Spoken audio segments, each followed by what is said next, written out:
Students, welcome in ASC starter. Dear students, मैं आपको class 9th का जो मॉर्निंग शिफ्ट का पेपर हुआ था ना, ठीक है, तो उसी को यहाँ पर सॉल्व करवा रहा हूँ, समझा रहा हूँ, ताकि जो इवनिंग शिफ्ट वाले हैं वो इससे बेनिफिट उठा सकें। ठीक है, इसमें जो न्यूमेरिकल वगैरह आया है और जो अब आप पेपर देने जा रहे हो उसके आसपास के क्वेश्चन कौन कौन से आ सकते हैं वो मैं इस वीडियो में आपसे डिस्कस करने जा रहा हूँ। देखिए, यहाँ पर पहला क्वेश्चन आपसे पूछा गया था और कि इनमें से कौन सा केमिकल चेंज नहीं है। देखिए, केमिकल चेंज वो होता है जिसमें नई चीज़ बनती है। तो यहाँ पर जो मोमबत्ती पिघल रही है ना, वो केमिकल चेंज नहीं, क्योंकि वो पिघल के दोबारा से हार्ड हो रही है। ठीक है, इसलिए इसका आंसर सी था। अब जो इवनिंग शिफ्ट वाले उनमें बोल सकता है कि फिजिकल चेंज के बारे में बताओ। तो फिजिकल चेंज का मतलब ये हुआ कि जो केमिकल चेंज जिसमें नहीं हो रहा, तो ये फिजिकल चेंज ही है, मेल्टिंग ऑफ वैक्स। ठीक है, और ये सारे केमिकल चेंज है। केमिकल चेंज में ना हिंदी में रासायनिक परिवर्तन बोलते हैं। ठीक है, इनमें एक नई चीज़ का निर्माण होता है, नई थिंग जो है मैन्युफैक्चर्ड होती है। जैसे अगर पेड़ की हाइट बढ़ रही है तो वो क्या है, केमिकल चेंज है। लेकिन अगर पेड़ को काट रहे हैं तो वो क्या है, अगर पेड़ को काट रहे हैं तो वो क्या है डियर, वो है फिजिकल चेंज। ठीक है, उसके बाद अब सेकंड पर आ जाइए। सेकंड क्वेश्चन में यह बोला गया था कि फ्लूइड जो है ना, फ्लूइड, ठीक है, तो वो किसमें अपने जो प्रॉपर्टी दिखाता है। फ्लूइड मतलब एक तरह से बहना होता है, तो गैस और लिक्विड दोनों में ही ऐसा वो दिखाता है। ठीक है, तो आपसे जैसे यहाँ पर फ्लूइड पूछा है डियर इन मॉर्निंग शिफ्ट वालों से, तो आपसे पूछ लेगा जो एक टेबल नहीं बनी पहले चैप्टर में सब्लिमेशन की बनी है ना, जिसमें फ्यूजन भी है, तो आप बोली टेबल याद कर लो कि जैसे सॉलिड से सीधा गैस बनता है तो उसे क्या बोलते हैं, सब्लिमेशन बोलते हैं। अगर जो लिक्विड है वो अगर गैस बन जाता है तो उसको इवेपोरेशन कहते हैं। तो वो वाली टेबल कर लो इसकी जगह। ठीक है, फिर थर्ड क्वेश्चन है, यहाँ पर ये बोल रहा है कि रमेश अपने शिक्षक द्वारा आगे की मेज पर रखे गए नमूनों को देख रहा है, तो कौन सा शुद्ध पदार्थ का उदाहरण नहीं है। देखिए, प्योर सब्सटेंस वो होते हैं जो ना एक ही प्रकार के पार्टिकल के डेफिनेट पोजीशन में जुड़े होते हैं। ठीक है, तो जैसे यहाँ पर प्योर का बोल रहा है कि प्योर नहीं है, तो ये आपको पता है प्योर नहीं है, ये मिक्सचर है। ठीक है, इम्प्योर है ये। तो आपसे पता है क्या पूछ सकता है, आपसे होमोजीनियस और हेट्रोजीनियस के बारे में पूछ सकता है, आपसे कोलाइडल के बारे में पूछ सकता है। जो सेकंड चैप्टर है ना, उसके पीछे क्वेश्चन नहीं लिखे हुए, जो मैंने आपको एक वीडियो प्रोवाइड करी थी, ठीक है, जिसमें से मतलब कौन कौन टॉपिक करना है, तो वो आपने देखी होगी। ठीक है, नहीं देखी तो कोई बात नहीं, सेकंड चैप्टर के पीछे छांटने के लिए बोल रहे हैं। ठीक है, होमोजीनियस कौन सा है, हेट्रोजीनियस कौन सा, इसमें ब्लड वगैरह का भी एग्जाम्पल लिखा हुआ है, तो वो वाला क्वेश्चन कर लो। ठीक है, ऐसे ही इसकी जगह पूछ लेगा एलिमेंट कंपाउंड मिक्सचर छांटो, तत्व यौगिक मिश्रण छांटो, वो पूछ सकता है। और इस क्वेश्चन की जगह ना ऐसा ही कोई और क्वेश्चन पूछ लेगा कि इसका केमिकल फॉर्मूला बनाओ। ठीक है, तो केमिकल फॉर्मूला कैसे बनाना होता है, जैसे एल्यूमिनियम का Al लिखा, क्लोराइड का Cl लिखा, एल्यूमिनियम की वैलेंसी कितनी होती है, 3 होती है, इसकी 1 होती है, तो इस तरीके से क्रॉस मल्टीप्लाई करके इसका आंसर निकालना पड़ता है। अब ये तो आपको वैलेंसी याद होगी ना, तभी आप कर पाओगे। चैप्टर नंबर 4 के अंदर 1 से लेकर 18 तक दे रखे हैं ना, उन सबकी वैलेंसी याद होनी चाहिए आपको। अब यह बोल रहे हैं कि इसमें कितने एलिमेंट हैं, सोडियम हाइड्रोक्साइड, तो पहले तो आपको इसका सिंबल पता होना चाहिए। सोडियम का Na होता है, हाइड्रोक्साइड का OH होता है, तो कितने एलिमेंट हो गए, एक सोडियम, एक ऑक्सीजन और एक हाइड्रोजन, तो 3 हो गए। इस तरीके से था ये। ठीक है, तो यहाँ पर आपसे एलिमेंट बोल रहे हैं ना, तो जो आपके चैप्टर नंबर 3 के अंदर एक टेबल बनी हुई है, तो उसमें सल्फ्यूरिक एसिड दे रखा है, ठीक है, वगैरह वगैरह, अमोनिया दे रखा है, तो उसमें सारा देख लो कौन कौन है। अमोनिया है तो NH3 होता है, तो इसमें कितने एलिमेंट हो गए, एक नाइट्रोजन हो गए, एक हाइड्रोजन हो गए, तो 2 हो गए ऐसे। तो जो छठा क्वेश्चन है यहाँ बोल रहा है कि आपको परमाणु संख्या बतानी है, मतलब एटॉमिक नंबर बताना है, तो आपको पता होना चाहिए ना कि एटॉमिक नंबर में जो प्रोटॉन होते हैं, जो इलेक्ट्रॉन होते हैं और जो एटॉमिक नंबर होते हैं, तीनों बराबर होते हैं। जबकि जो मास नंबर होता है ना, द्रव्यमान संख्या में प्रोटॉन प्लस न्यूट्रॉन को जोड़ते हैं। तो जैसे मान लो यहाँ पर परमाणु संख्या पूछा था, तो आपसे पूछ लेंगे कि इसका मास नंबर बताओ। सुन रहे हो? जो जो क्वेश्चन पूछ सकते हैं मैं आपको बता रहा हूँ, आप ये जरूर वीडियो देख लो और शेयर जरूर करना, ठीक है। तो अगर आपसे द्रव्यमान संख्या पूछेगा तो आप क्या बताओगे? तो देखो, द्रव्यमान संख्या निकालने के लिए प्रोटॉन को न्यूट्रॉन से जोड़ देते हैं। दोबारा सुन लो, अगर आपसे पूछेगा द्रव्यमान संख्या के बारे में तो आप क्या करोगे? एटॉमिक नंबर नहीं पूछ रहा, अगर आपसे मास नंबर पूछ रहा है तो आप इन दोनों को जोड़ दोगे, अगर पूछेगा तो। अभी 7वें क्वेश्चन में जैसे यहाँ पर बोला गया इसका के एल एम एन बताओ, तो आप में भी एक क्वेश्चन आ सकता है के एल एम एन का, तो आपको अच्छे से आना चाहिए। कैसे करेंगे? यहाँ 2 लिखा, 8 8 2। देखो पहले में सिर्फ 2 ही भर सकते हैं, याद रखना, ठीक है। इसमें 8 भरेंगे, इसमें 8 भरेंगे, इसमें 8 तक ही आपको यूज करना है क्योंकि 20 तक आपके कोर्स में है। अब मान लो 17 आ गया तो आप इसको कैसे भरोगे? पहले में 2, फिर 8, फिर 8, ठीक है, उसके बाद 1, ठीक है। इस तरीके से आप करोगे, ठीक है। इसका आंसर तो आपको पता लगेगा, आंसर की मैंने आपको प्रोवाइड कर दी थी पहले, ठीक है। तो अब ये जो 8वां क्वेश्चन है, यहाँ पर ये बोल रहा है किसी बिल में रखिए कोशिका सिकुड़ जाएगी। तो ये आपके चैप्टर 5 में जैसे ये दे रखा ना, तो आप ये वाला क्वेश्चन अच्छे से करना। तो ये जो चैप्टर 5 है उसमें देखना, इसका आंसर यहाँ सी है, ठीक है। फिर ये कह रहा है जो उपास्थि है ना, उपास्थि तो इंग्लिश में बोलते हैं कार्टिलेज। तो कार्टिलेज जो है वो कहाँ पाया जाता है? तो ये एक्सटर्नल ईयर में पाया जाता है। तो जैसे आपसे हो सकता है यहाँ पर चेंज पूछ ले, जो हमारा हार्ट है उसमें कौन सी मसल्स होती है? कार्डिक मसल होती है, ठीक है। तो आप इनकी सबकी याद कर लेना, ठीक है, जो आपके चैप्टर 6 में है। अब यहाँ पर जैसे यहाँ पर विस्थापन का बोला है कि परिमाण और दिशा इसकी दोनों होती है, तो आपसे डिस्टेंस का पूछ लेगा तो डिस्टेंस में परिमाण तो होता है लेकिन दिशा नहीं होती, तो आप डिस्टेंस इनकी दूरी का वो बता देंगे, ठीक है। तो जैसे डिस्टेंस और डिस्प्लेसमेंट, स्पीड एंड वेलोसिटी, ये आपको पता होना चाहिए कौन स्केलर है कौन वेक्टर है।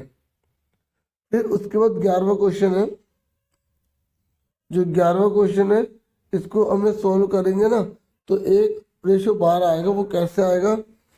देखो यहाँ पर ना हमें त्वरण बोला गया है, तो जो त्वरण यानी कि एक्सेलरेशन, तो उसको कैसे निकालते? देखो फोर्स जो है ना, फोर्स होता है m इंटू ए, ठीक है। तो पहले वाले में फोर्स कितना देगा? 20 न्यूटन, तो यहाँ 20 लिखा। m कितना है पहले वाले का? 80, ए पता नहीं, तो 20/80 आ गया, ठीक है। ये पहले वाले का 20/80 यानी कि 2 चौके 8, 1/4 आ गया पहले वाले का, ठीक है। अब दूसरे वाले का निकालना, बटे में लिखेंगे, तो कितना दे रखा है यहाँ पे? मैं 60 दे रखा और ये 20 दे रखा, तो 60 को 20 से भाग करो, कितना का? 3, तो नीचे 3 लिख देंगे। तो पहले वाले का 1/4 है, दूसरे वाले का 3/1 है, कुछ नहीं है तो 3/1, तो 1/4 इसका उल्टा कर देंगे, 1/3 कर देंगे। तो अब 1/4 को जब 1/3 करेंगे मल्टीप्लाई तो 1/12, इसलिए 1:12 इसका आंसर आ जाएगा। फिर कह रहा है कि 20 मीटर प्रति सेकंड के निरंतर वेग से चलती हुई 2000 किलोग्राम की रेलगाड़ी में संवेग क्या होगा? तो इनके पी निकालना है। तो पी का जो फॉर्मूला है वो क्या होता है? पी का फॉर्मूला होता है वी, ठीक है, इंटू एस, ठीक है। तो वी कितना है हमें? 20, एस कितना है? 2000, मतलब यहाँ पर एस की जगह पता है मैं क्या मान रहा हूँ? मतलब ये मास, ठीक है। तो आप एम भी सिंबल लिख सकते हो, एम भी बोल सकते हो, आपको हमने तो एम भी पढ़ा है, कोई बात नहीं, एम लिख लो। 2000, वी कितना है? 20, तो कितना आ गया यहाँ पे? 40,000, और जब 40,000 आएगा तो 4 गुना में 10 की पावर कितना हो जाएगा? 4, तो इसका सी आंसर आ जाएगा, ठीक है। उसके बाद नेक्स्ट है, यहाँ पर ना एक संगीत समारोह हो रहा है, ठीक है। तो यहाँ पर ये पूछा जा रहा है कि एक संगीत समारोह में ऑर्केस्ट्रा बजाने से पहले एक सितार वादक सितार की डोरी के तनाव को समायोजित करने की कोशिश करता है और डोरी को उपयुक्त ढंग से खींचता है। ऐसा करके वह क्या समायोजित कर रहा है? मतलब क्या करने की कोशिश कर रहा है? वो अन्य संगीत वाद्य यंत्रों की आवृत्ति के साथ सितार की आवृत्ति को जोड़ने की कोशिश कर रहा है, तो इसका आंसर डी आएगा, ठीक है। अब जैसे यहाँ पर जो है ना, अब आप देखेंगे यहाँ पे फ्रीक्वेंसी, आप ना लाउडनेस और ये जो एम्पलीट्यूड है ना, इन सब के बारे में पढ़ के जाना। ठीक है, इन्हीं चारों के बारे में पढ़ लेना, इसी को क्वेश्चन को घुमा के दे देंगे।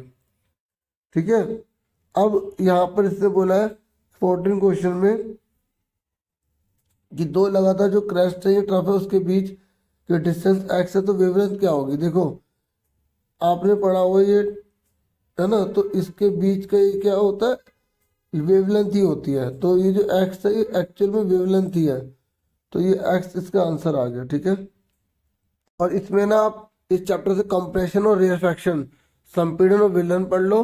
और जो इसका एग्जाम्पल नंबर 1 है ना 12.1 का 12 चैप्टर में, तो वो वाला आप जरूर कर लेना। ठीक है, अब देखो ये 15 क्वेश्चन है, यहाँ पर ये बोल रहा है कि देखो ये वाला ना चैप्टर नंबर 15 में है, तो ये वाला आप अच्छे से कर लेना।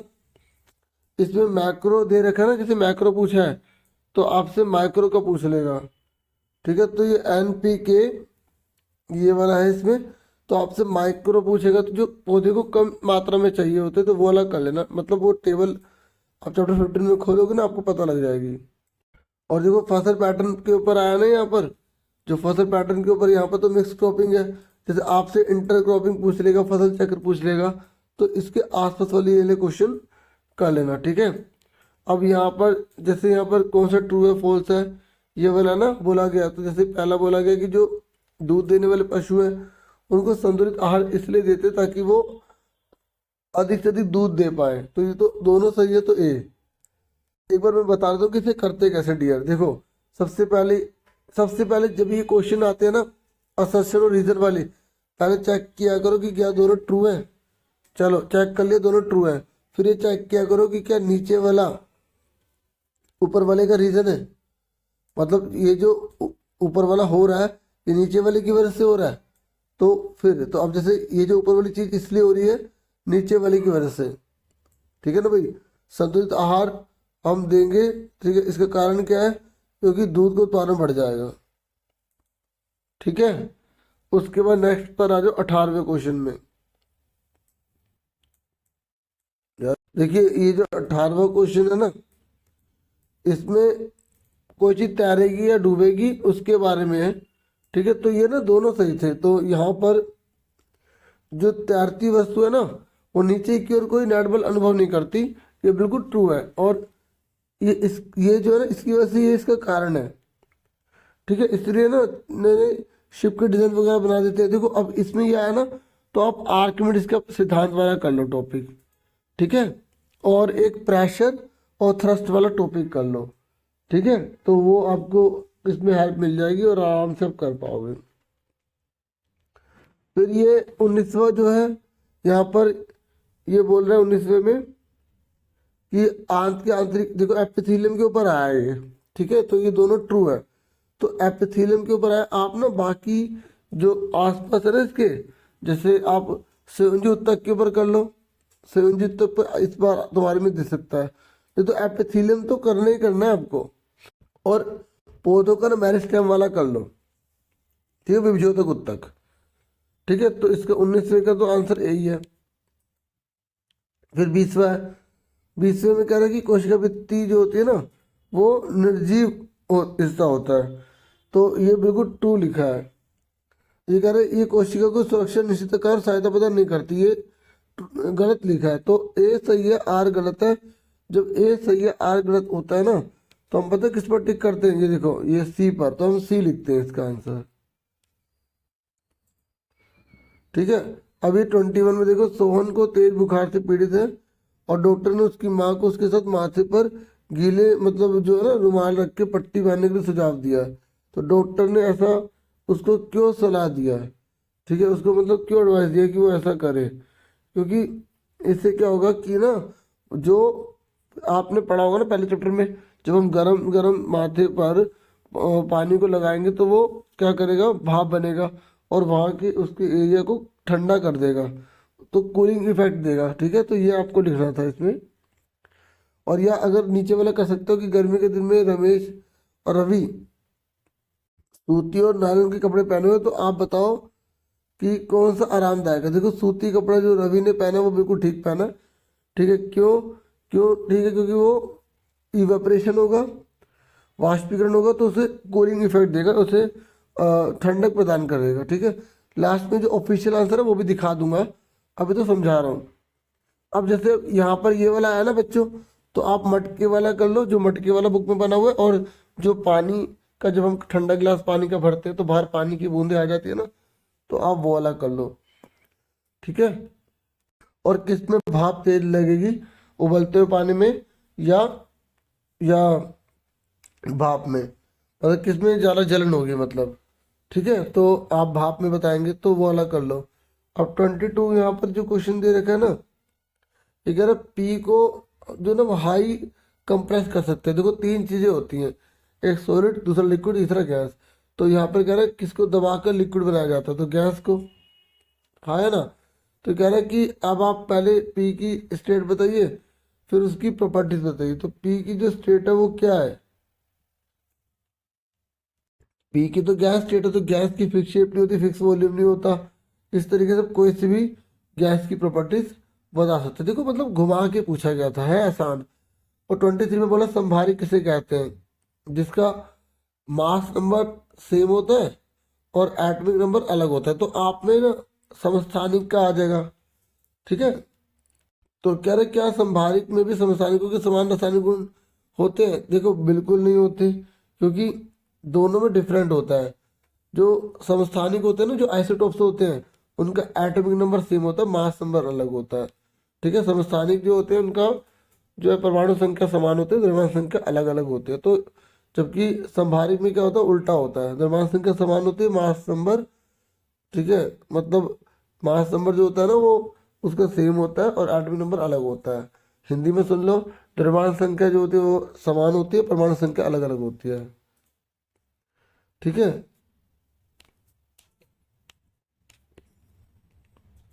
उसके बाद कह रहा 24 में जंतु कोशिका की तुलना में कवक और बैक्टीरिया आसपास के माध्यम में औद्योगिक परिवर्तन का सामना कैसे करते हैं। मतलब हमारी अपेक्षा ये जो जो फंगी है, बैक्टीरिया है, ये कैसे करते हैं, क्योंकि इनके पास सेल वॉल होती है। ठीक है, मेन क्या कारण है, इनमें सेल वॉल होते हैं जो ये प्रेशर को ना सहन कर सकते हैं एक तरह से। ठीक है, तो ये बताना था। फिर ये न्यूमेरिकल 25 है, कह रहे 200 मीटर लंबे गोलाकार ट्रैक पर चक्कर लगा रहा है ये, और वह कुल 4 चक्कर लगाता है। ठीक है, तो आपने देखा होगा जो प्रैक्टिस पेपर है बिल्कुल वही वाला क्वेश्चन आया है उसकी तरह। तो अंत में उस स्थान पर वापस आ जाता है जहाँ से शुरू किया था। आपको बताना कि टोटल डिस्टेंस कितनी होगी। देखो एक बार घूम रहा है, ठीक है, एक आदमी 200 मीटर लंबे गोलाकार टैंक पर चक्कर लगा रहा है, 1 2 3 4, तो 4 से गुणा कर देंगे 800 आ जाएगा। ठीक है, और फिर पूछ रहा है कि इसका डिस्प्लेसमेंट क्या होगा। मैंने आपको बताया था ना, अगर कोई चीज या हम उसी पर वापस आ जाते हैं तो वो जीरो हो जाता है। ठीक है, फिर और ये कह रहा है कि साइकिल सवार 25 सेकंड के लिए 20 मीटर पर सेकंड से स्थिर वेग से चल रहा है, तो उसको त्वरण निकालना। तो त्वरण का फॉर्मूला क्या होता है, v माइनस जी ओपन में टी। ठीक है, यही होता है ना, आपको पता होगा एक्सलेशन का फॉर्मूला। लेकिन से बोला है एक ही स्पीड से चल रहा है, तो v भी 20 है और u भी 20 है। टाइम कितना है, 25 सेकंड। तो जीरो को 25 से डिवाइड करेंगे कितना आएगा, जीरो आएगा। क्योंकि अगर हम अपनी वेलोसिटी चेंज नहीं करते ना, तो तुरंत यानी कि एक्सेलेरेशन जो है वो जीरो रहता है। ठीक है, ये इस तरीके से मैंने आपको समझाया भी था कि ये अगर पैरेलल होता है, यहाँ पे वेलोसिटी का टाइम लिखा है, तो ये जीरो होता है। ठीक है, फिर उसके बाद ये कह रहे थे distance covered by him in 15 second. आपसे पूछ रहा है कि डिस्टेंस 15 सेकंड में कितनी कवर होगी। ठीक है, तो देखो डिस्टेंस का फॉर्मूला सिंपल लगा देंगे, स्पीड इंटू टाइम। स्पीड कितनी है 20, टाइम कितना है 15, 15 को 20 से गुणा करो 300 मीटर आ गया। मतलब सिंपल फॉर्मूला लगा देता दूरी और उसका। 27 पर आ जाओ, अभी 26 भी है। ये कह रहा है कोई 20 किलोग्राम वजन जमीन से उठाकर 1.7 मीटर ऊपर सिर पर लेके जा रहा है, तो उसके द्वारा किया जाने वाला कार्य। देखो अब मैं आपको बता दूं, ध्यान सुन लो। यहाँ पर कार्य मतलब वर्क बोला है, तो जैसे ही कार्य आया ना आपके दिमाग में 3 फॉर्मूले आ जाने चाहिए। पहला mgh, दूसरा 1/2 mv², और तीसरा F×A। अब आपको F×S मतलब फोर्स इंटू डिस्प्लेसमेंट या डिस्टेंस। तो अब आपको देखना है कि यहाँ जो वैल्यू दे रखी है वो तीनों में से कौन सी दे रखी है। बहुत ही आसान होता है डियर, अगर आप कंसेप्ट समझ लें आप बहुत अच्छे से कर सकते हैं। देखिए ये वाला जो है ना, ये वाला, ये वाला तब लगेगा जब एम जी एच होगा, ये वाला जब एम और वी होगा, ये जब एफ और डिस्टेंस होगा। तो अब आप देखो किलोग्राम लिखा है तो किलोग्राम इसमें भी है और इसमें भी एम, लेकिन यहाँ पे हाइट दे रखी है 1.7 तो एच इसमें है। तो यहाँ पर कार्य का जो फॉर्मूला ना, वर्क का फॉर्मूला, हम एम जी एच वाला लगाएंगे। ठीक है, तो एम कितना दे रखा है हमें 20। ठीक है, जी कितना दे रखा है ये रहा 10, और एच कितना दे रखा है 1.7। तो 7×2 = 34। ठीक है, जीरो लग गई तो 1 2। ठीक है, तो यहाँ पर एक के पॉइंट लगा दे तो 340 आ गया। ठीक है, 340 जूल आ गया। लास्ट में आंसर दिखा दूंगा सारे। ठीक है, अभी समझा रहा हूँ क्योंकि, और देखो अब यहाँ पर ये वाला क्वेश्चन आया ना, अब आप में हो सकता है 1/2 mv² वाला दे दे, mgh वाला दे दे, या जो मैंने तीसरा भी लिखवाया था, ठीक है, कौन सा f×s वाला दे दे। बस आपको पहचान में आना चाहिए कि कौन सा फॉर्मूला लगाना है। ठीक है, अब 27 है। 27 में कह रहा है कि m में ना 6 है। देखो सबसे पहले ये भर लो, ऐसे कर लो। अगर m में 6 है ना डियर, तो मैंने आपको अच्छे से समझाया था पुरानी वीडियोस में, अगर m में 6 है तो l में अपने आप 8 और इसमें 2 भर जाएंगे, क्योंकि अगले वाले में तब तक नहीं भर सकते जब तक पहले वाले में ना भरे। अगर वो पहले ही बोल रहा है कि m के अंदर, अगर वो पहले बोल रहा है कि m के अंदर 6 है, तो l और k में 2 और 8 भरे होंगे। सुन रहे हैं मेरी बात? तो इसका मतलब कितना आ गया यहाँ पर, 2 8 10 और 6 16। तो एक अरे इसका इलेक्ट्रॉनिक विन्यास लिखिए, इलेक्ट्रॉनिक कन्फिग्रेशन, तो आप ये लिख दोगे 2 8 6। फिर कह रहे हैं इसका एटॉमिक स्ट्रक्चर डायग्राम बनाओ। तो एटॉमिक स्ट्रक्चर डायग्राम तो सिंपल है, ऐसे करेंगे, ऐसे करेंगे, ऐसे। पहले वाले में 2 भर गए, दूसरे में 8, 1 2 3 4 5 6 7 8, तीसरे वाले में 6, 1 2 3 4 5 6। ठीक है, इस तरीके से। फिर बोल रहा है इसकी वैलेंसी कितनी होगी। अगर इसकी वैलेंसी बोल रहा है ना, तो वैलेंसी देखो 2 8 6 है, तो वैलेंसी 4 से ज़्यादा नहीं लेंगे। ठीक है, तो के ये था एल एम, तो यहाँ 6 है, तो जैसे ही 4 से बड़ा होगा तो 8 में से घटा देते 2 आ गया। ठीक है, इसकी वैलेंसी कितना की 2। अब एग्जाम में कोई और दे सकता है, मुझे नहीं पता कौन सा देगा। जैसे यहाँ के है या एल है या एम है, वो बोल देगा कि एल में 3 भरे हुए हैं, यानी कि 2 ऑलरेडी भरे, 5 हो गए, तो इसकी वैलेंसी कितनी होगी 3 होगी। ठीक है, देखो अगर लास्ट वाले में देखा करो, लास्ट वाले में अगर वैलेंसी निकालनी है ना, अगर वैलेंसी निकालनी है तो आपको पता है के एल एम एन, तो लास्ट वाले में जो नंबर लिखा है ना, जैसे यहाँ 2 लिखा है, 3, यहाँ 8 लिखा है, यहाँ पर 3 लिखा है, तो लास्ट वाले में अगर 3 है तो 3 वैलेंसी हो जाएगी। अगर लास्ट वाले में 2 लिखा है तो 2 वैलेंसी हो जाएगी।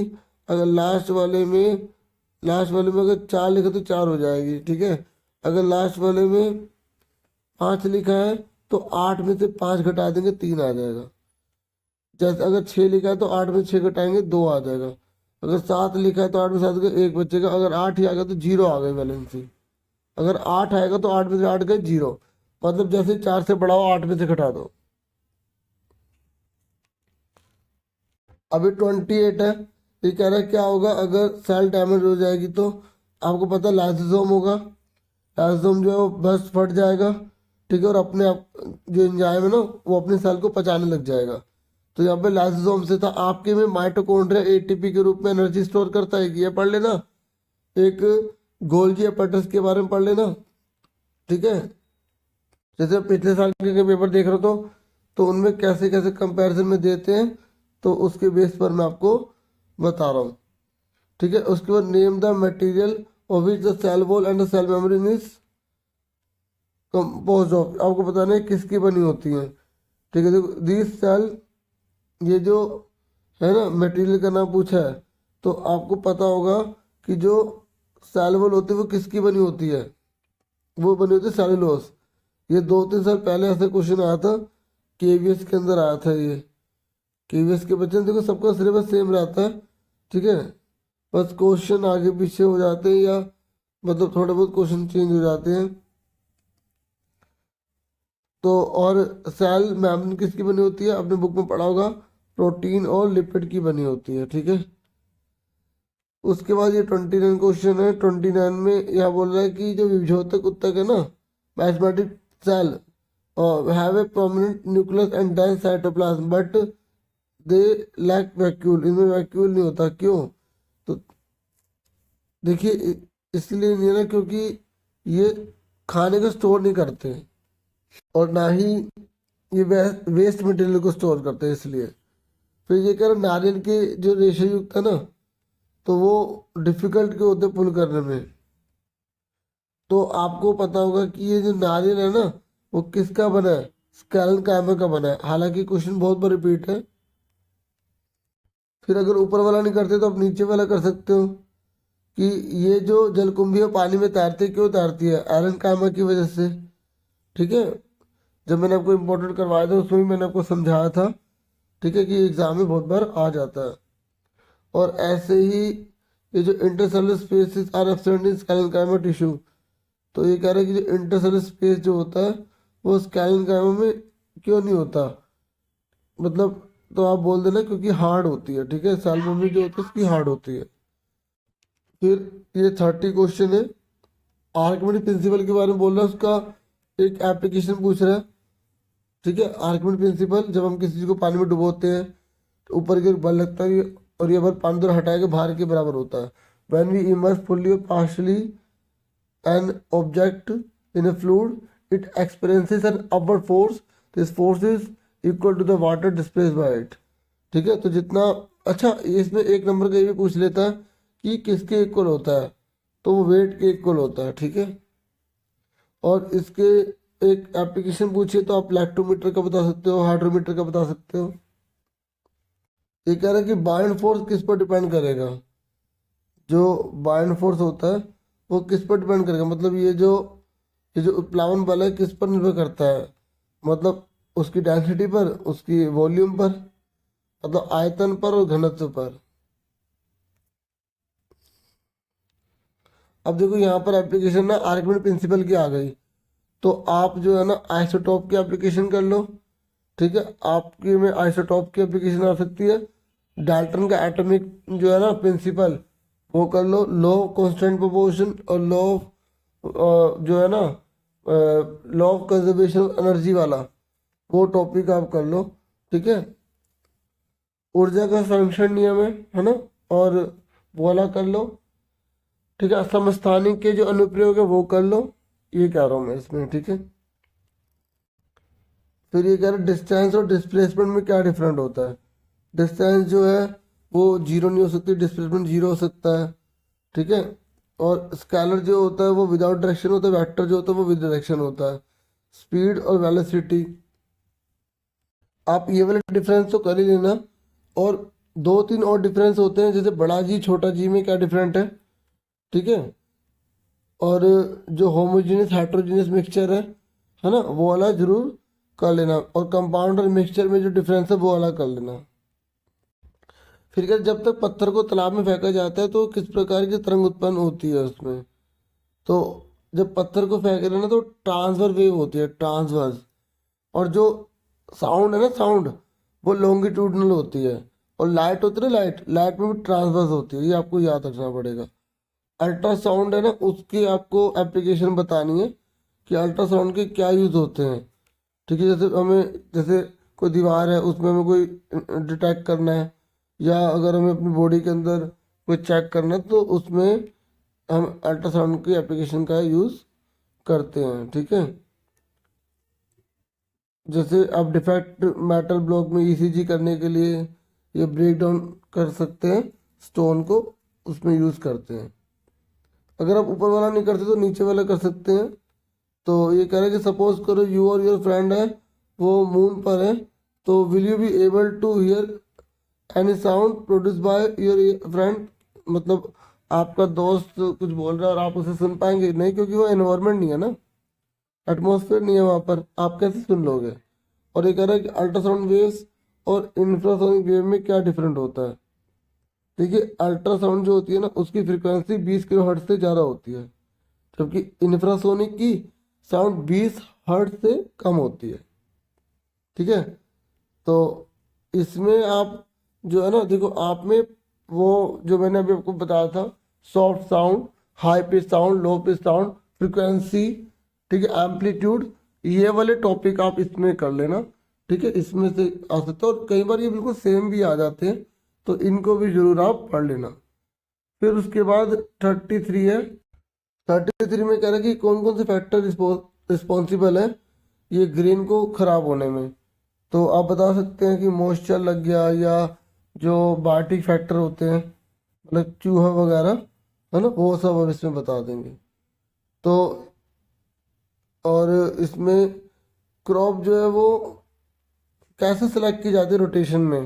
देखो हम उसमें सीजन देखते हैं, हम देखते हैं कि हमारे पास पानी की फैसिलिटी है या नहीं है, और फसल को कितना टाइम लगेगा उसके हिसाब से इसमें चेक करते हैं। फिर सेक्शन डी है और 34 क्वेश्चन है ये। तो यहाँ पर आपसे बोला कि इसका आपको सूत्र लिखना है। तो जो आपकी बुक है उसमें 3rd चैप्टर है, उसमें एक टेबल बनी होगी। तो अमोनियम पहले आपको पता होना चाहिए अमोनियम का सिंबल क्या होता है। तो उसका सिंबल होता है NH3, ठीक है। फिर सॉरी अमोनियम है तो 4 होगा, और सल्फेट का क्या होता है SO4। फिर अमोनियम की वैलेंसी कितनी होती है 1, सल्फेट की होती है 2। तो फिर इनकी क्रॉस मल्टीप्लाई कराई जाएगी ऐसे करके। तो आंसर कितना आ जाएगा इसका, आ जाएगा NH4, इस तरीके से 2 लग जाएगा, और SO यहाँ पर आ जाएगा 4, ठीक है। तो ऐसे यहाँ बोल रहे सल्फ्यूरिक अम्ल, यहाँ बता भी दिया इसने। अभी सल्फ्यूरिक अम्ल बाद में, पहले यहाँ पर ये है जिंक ब्रोमाइड। तो जिंक का क्या होता है जर्डन सिंबल होता है, ठीक है, और ब्रोमाइड का Br होता है। तो इसकी वैलेंसी 2 होती है, इसकी 1 होती है, वैलेंसी पता सही हो सकता। तो क्रॉस मल्टीप्लाई करेंगे तो जो वैलेंसी वाला टॉपिक है ना जहाँ पे केमिकल फॉर्मूला है, तो वो वाला आप जरूर कर लेना, ठीक है, इस तरीके से। अब ये कह रहा है धनायन और ऋणायन क्या है, इसमें आपको बताना है कि कौन सा कटायन है और कौन सा एनायन है, ठीक है। तो देखो ये जो कॉपर है ना, कॉपर, ये Cu2+ होता है, तो ये क्या हो गया कटायन हो गया।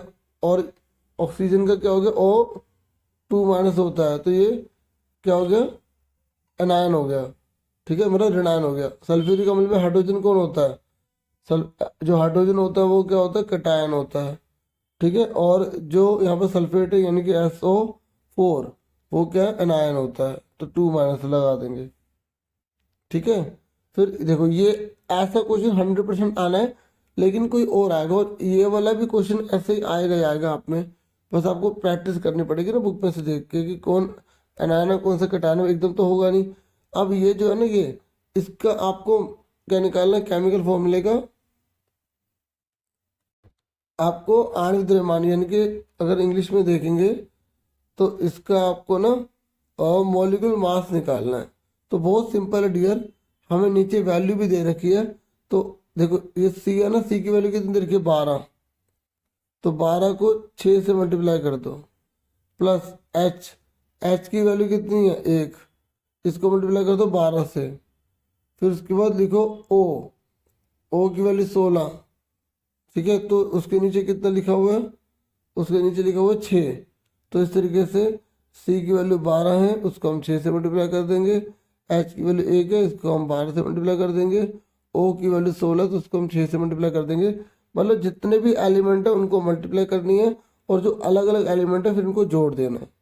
तो इनको जोड़ोगे तो आपका आंसर जैसे पहले वाले को मल्टीप्लाई करने में 72 आएगा, दूसरे वाले को कितना आएगा आपको 12 कम 12 और 16 छिक्के कितना होता है 96।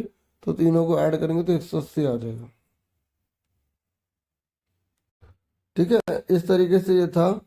और देखो द्रव्यमान का संरक्षण नियम था, तो आप में कांस्टेंट प्रोपोर्शन आ सकता है, ठीक है, जो आपके सेकंड चैप्टर में है ना वो कर लेना। और first law motion, second law motion, third law motion, kinetic energy, potential energy, ये अच्छे से कर लेना। गति का पहला नियम, दूसरा नियम, तीसरा नियम, गतिज ऊर्जा और स्थितिज ऊर्जा, ये अच्छे से कर लेना। तो जो कन्वर्सेशन ऑफ मास है ना, इसका आंसर है कि मास को ना पैदा कर सकते हैं ना खत्म कर सकते हैं, बस एक चीज़ से दूसरे में ट्रांसफर कर सकते हैं। तो इसने बोला कि आपको इस एलिमेंट का नाम बताना है। तो के मतलब पोटेशियम, एन मतलब सोडियम। ठीक है, ऐसा देखो आपके में 100% आएगा ही आएगा क्वेश्चन। ठीक है, आपको करना ही करना है और इसे छोड़ना मत। अब यहाँ पर बोल रहा मास बताना है इसका, ये प्रैक्टिस पेपर में भी दे रखा था ना, कार्बन डाइऑक्साइड का सेम और अमोनिया का मास आपको पता लगाना। ठीक है, तो इसका आंसर पता कैसे निकालेंगे, जैसे सी है और कार्बन डाइऑक्साइड तो O2, तो सी में कितने होते हैं 12, ओ में कितने होते हैं 16 होता है, 16 × 2 32। ठीक है, ये मैं मास नंबर लिख रहा हूँ, तो 4×3 = 12, 4×8 = 32, तो 3:8 आ गया इसका। ठीक है, ऐसे ही अमोनिया का क्या होता है NH3, तो N ऊपर H3 नीचे, N का होता है 12, H का होता है 1, 1 को 3 से मल्टीप्लाई करें 3, तो 3×4 = 12, तो 4 ठीक है 1 आ जाएगा। माफ कीजिएगा, अमोनिया जो है ना, अमोनिया में NH3 लिखना था, लेकिन N नाइट्रोजन में 14 होता है और नीचे 3, तो 14:3 आ जाएगा इसका। ठीक है, चलो उसके बाद यहाँ पर इनकी डेफिनेशन लिखनी है चैप्टर नंबर 5 से आपके। तो जैसे यहाँ पर न्यूक्लियस, माइटोकॉन्ड्रियल, लाइसोसोम, गोल्जी, अब यहाँ पर जो जो बचे हैं ना वो कर लो। ठीक है, जो जो बचे हैं ना चैप्टर 5 में जो टॉपिक्स हमें दे रखे हैं, तो वो वाले आप अच्छे से कर लो। जैसे यहाँ पर आप देखेंगे वैक्यूल्स के बारे में नहीं दे रखा, तो वैक्यूल्स कर लो। यहाँ पे ER के बारे में नहीं दे रखा, एंडोप्लाज्मिक रेटिकुलम RER SER नहीं दे रखा, तो आप वो वाले कर लो। ठीक है, देखिए अब ये बोल रहे हैं कि जो हरितलवक है ना, अगर वो नहीं होगा तो पौधे में जीवन नहीं होगा। तो आप रीजन दो, बोलोगे अगर हरितलवक नहीं होगा ना, मतलब क्लोरोप्लास्ट नहीं होगा, तो फोटोसिंथेसिस नहीं होगा इसलिए जीवन नहीं होगा, ऐसे बताना होगा। ऐसा कोई और भी क्वेश्चन दे सकता है, आपको ना उसको जस्टिफाई करके बताना पड़ेगा। फिर ये कह रहा है प्लाज्मा मेम्ब्रेन और सेल वॉल में क्या डिफरेंस है। देखो जो सेल वॉल होती है वो डेड होती है, प्लाज्मा मेम्ब्रेन जो होती है वो जिंदा होती है। तो इस तरीके से दोनों में आपको डिफरेंस बताने हैं। ठीक है, और ये जो प्लाज्मा मेम्ब्रेन है वो सेलेक्टिवली परमेबल है, मतलब हर किसी को अंदर बाहर आने जाने नहीं देती। फिर जब प्रोकैरियोटिक और यूकैरियोटिक में डिफरेंट बोला है, तो आप ये तो आपने अच्छे से किया ही होगा। और आप अब आप इसके पैरेलल में प्लांट्स एंड एनिमल सेल कर लो। ठीक है, और आप इसमें ऑस्मोसिस और डिफ्यूजन का कर लो। ठीक है, और एक ना चैप्टर नंबर 6 है, तो उसमें क्वेश्चन नंबर एक्सरसाइज में ना 8वां 9वां जो टिश्यू आपको बताना ना माउथ वगैरह में कौन कौन सा होता है, तो वो आप अच्छे से कर लेना। ठीक है, और टिश्यू क्या होता है और सेल के अंदर कौन कौन से ऑर्गन होते हैं वो वाला क्वेश्चन कर लो। अब ये कह रहे state any 3 changes that force can bring about on body, मतलब कौन कौन से 3 चेंजेस कर सकता है जब हम फोर्स को लगाते हैं। तो जैसे रुकी हुई चीज़ को चला सकता है, चलती हुई चीज़ को रोक सकता है, किसी की डायरेक्शन चेंज कर सकता है, किसी की शेप चेंज कर सकता है। ठीक है, तो आपको फोर्स के अनुसार फोर्स क्या क्या कर सकता है। ठीक है, तो अब जैसे फोर्स का है, तो आपसे जो है ना मास के बारे में, वेलोसिटी के बारे में, ठीक है, या हम यूँ कह सकते हैं कि प्रेशर के बारे में, इनसे रिलेटेड पूछ लेगा, थ्रस्ट और प्रेशर के बारे में, तो वो आप पढ़ लो। अभी कह रहे हैं कि भाई ये एडवाइस क्यों दी जाती है कि सीट बेल्ट पहनो, क्योंकि फर्स्ट लो मोशन के कारण, क्योंकि लो वो इनर्शिया इसमें काम करता है। ठीक है, ठीक है, फर्स्ट लो मोशन ही लिखना, आंसर की में सेकंड लो लिखा है। ठीक है, इनर्शिया किसे कहते हैं, तो यहाँ पर इनर्शिया के बारे में हमें बोला गया है और उसकी डेफिनेशन आपको देनी है। आपको यहाँ पे नेम, और देखो यहाँ पे इनर्शिया का बोला, तो आप ना जो मोमेंटम है वो उसके बारे में पढ़ के जाना। ठीक है, तो वो एक फैक्टर बताओ जो इनर्शिया को डिपेंड करता है, तो मास होता है, मास ऑफ बॉडी जो होता है वही इनर्शिया। ठीक है, तो उसी के बेस पर आपको बताना है। फिर 37 में यहाँ पर हमें केस स्टडी के बेस पर क्वेश्चन दे रखे हैं।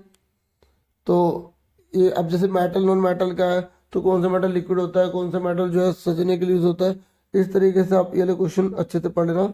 तो चक्कू से काटने की बात हो रही है, तो आपको पता सोडियम को हम आराम से काट सकते हैं, पोटेशियम को काट सकते हैं। और ये कह रहे 3 आपको बताना है कि जो एलिमेंट है वो 3 फॉर्म में बढ़ सकता है, एक सॉलिड, दूसरा लिक्विड, तीसरा गैस। और ये कह रहा है कि जो तांबा है ना, कॉपर, उसके गुण बताने हैं आपको, तो आप बता देना ये मेलेबल हो सकते हैं, इसकी फिक्स शेप होती है। ठीक है, सोनरस होते हैं, सॉलिड होते हैं। ठीक है, मतलब आप मैटर के गुण बताना, फिक्स शेप वगैरह मत बोलना। ठीक है, सॉलिड लिक्विड गैस नहीं हम बता रहे ना, हम मेटल और मेटल बता रहे हैं। तो मेटल के बारे में यहाँ बताना कि लस्टर्स होता है, ये सोनरस होता है, गुड कंडक्टर ऑफ हीट होता है, लाइट होता है, ठीक है, मतलब लाइट मतलब इलेक्ट्रिसिटी से मतलब है, ठीक है। सल्फर के दो भौतिक गुण आपको बताने हैं, ठीक है। सल्फर जो है ना, सल्फर तो ये नॉन मेटल होता है, ठीक है। और ये हमें, अब जैसे मैंने आपको नॉन मेटल बताया तो आप नॉन मेटल के इसमें गुण बता दो कि ये गुड कंडक्टर ऑफ इलेक्ट्रिसिटी नहीं होता, ठीक है, इस तरीके से। तो उसके बाद हमसे नेक्स्ट में जो पूछे गए हैं यहाँ पर फिर 38 है, यहाँ पे 38 में पैरेन्काइमा से रिलेटेड है, ठीक है। तो यहाँ पर बोला गया कि पौधों में पैरेन्काइमा कहाँ कहाँ पाया जाता है। तो आपको पता होगा पैरेन्काइमा है ना, पैरेन्काइमा, तो आपको पता होगा कि वो लीफ में, स्टेम में यहाँ पाया जाता है। और पैरेन्काइमा ये कह रहे हैं जिंदा ही है वो है, तो आप पैरेन्काइमा, स्केलेटोकाइमा, कोलेनकाइमा इनके बारे में अच्छे से पढ़ लो, ठीक है। तो ये आपको पता है ये जिंदा होता है, इसके फंक्शन क्या है आप जो अभी है इसके बारे में बता देना। उसके बाद देखो ऐसे ही जलीय के बारे में बोला गया है कि पानी में क्यों तैरते हैं, क्योंकि आप बता देना एलन काय में पढ़ा होगा ना आपने, इसके अंदर हवा की जो कैविटी से होती है वो भरी होती है जिसके से वो तैरते हैं। फिर 39 है, अब देखो यहाँ पर काइनेटिक और पोटेंशियल इनमें से क्वेश्चन आने ही आना है, ठीक है। तो इसको मैं सॉल्व करवा देता हूँ, आपको समझा देता हूँ, ठीक है। तो जैसे यहाँ पर एनर्जी की ऐसी बात हो रही तो वो जूल हो गई, ठीक है। अब यहाँ पर बोल रहा है कि काइनेटिक एनर्जी को आप एक्सप्रेस करके दिखाओ, मतलब काइनेटिक एनर्जी का फॉर्मूला पूछ रहा है, तो 1/2 mv², ठीक है।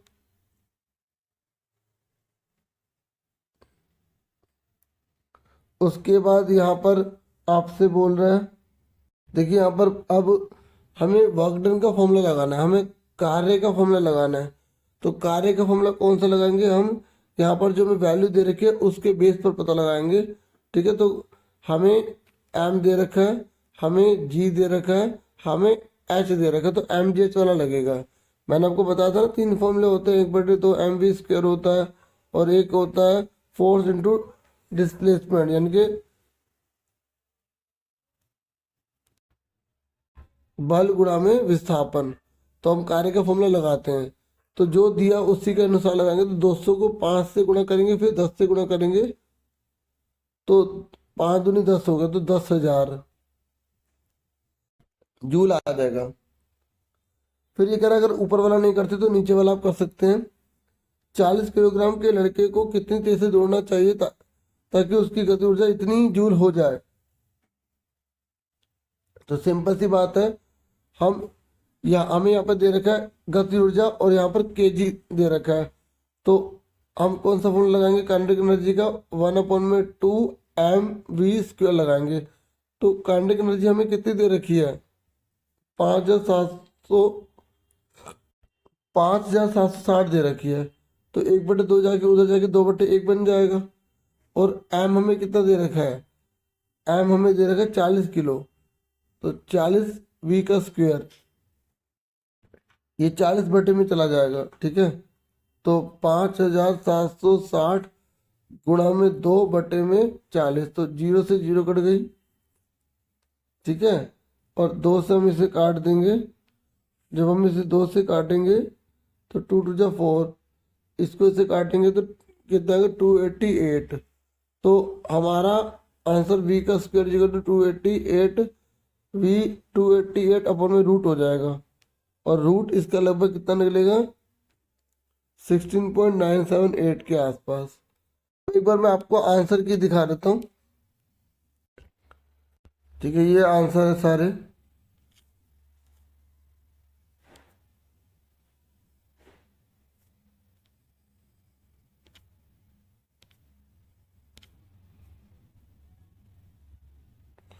देखिए।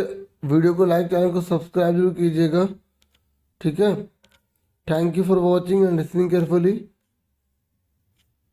टेक केयर, साल डियर स्टूडेंट्स।